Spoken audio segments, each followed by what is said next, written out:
Arizona Cardinals return to action from their bye week. They take on the Chicago Bears.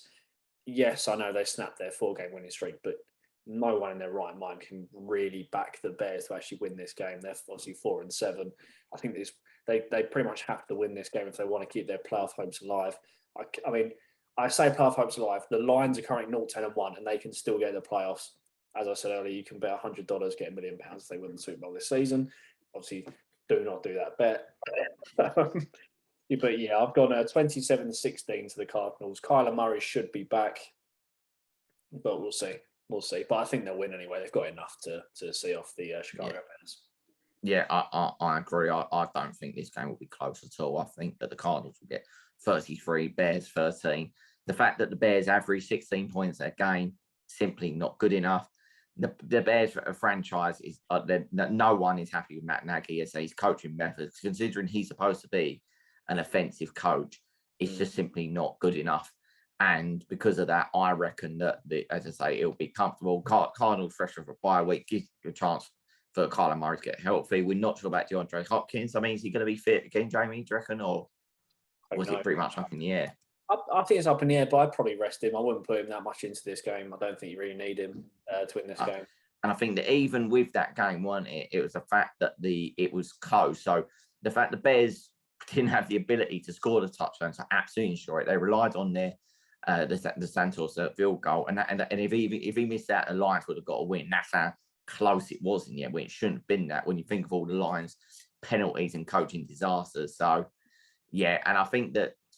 It's now the Lions are out of the way, you'll see the unrest again at the Bears, and I think they'll keep that tradition alive of keeping their head coach. But at the end of the season, he will go. Because he doesn't offer anything, does he? No, I'm always in the frame of mind that you just get him out, bring in someone else for the last few games of the season. They can assess the team and then cut whoever they need to at the end of the year. But they're obviously they're as the oldest franchise. The Bears do things differently. But did you know what cracked me up? I know that we're going away from prediction, but this what cracked me up. I don't know if you, I think because you were supposed to be out and then was watching it.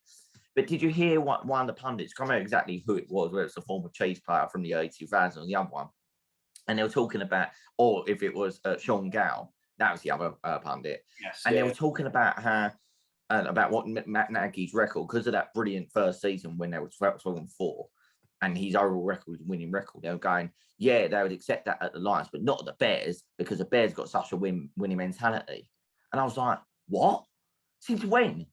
That one Super Bowl in the mid-'80s that Sean Gale keeps showing on Sky. Apart from that, they've done nothing. They've not looked close. We're talking about for nearly 40 years ago. Yeah, I mean, I was about to say, you just said about tradition and all that sort of stuff. I was like, well, what's that got them in like recent times? Like their most successful quarterback in the past 30, 40 years, it's going to be outrageous, is Mitch Trubisky. Exactly. Mitch Trubisky led this offense, Matt Nagy's offense, to, was it 12, 13 game wins? Yeah, 12 wins, yeah. And then till it all fell apart in the playoffs. Yeah, but and then since then, they've just got worse and worse. And I think that, so because this is the thing, he had the 12-4 record, then it's been 8-8 until this season, 4-7. And I think it's going to stay a negative record. There's no way the Bears are getting a positive record. You know him, and who would you have, Matt Nagy or Kyle Shanahan? As your head coach? Yeah, I'd have Shanahan. You might, yeah. You know, Matt Nagy's got the same record as Shanahan. Yeah.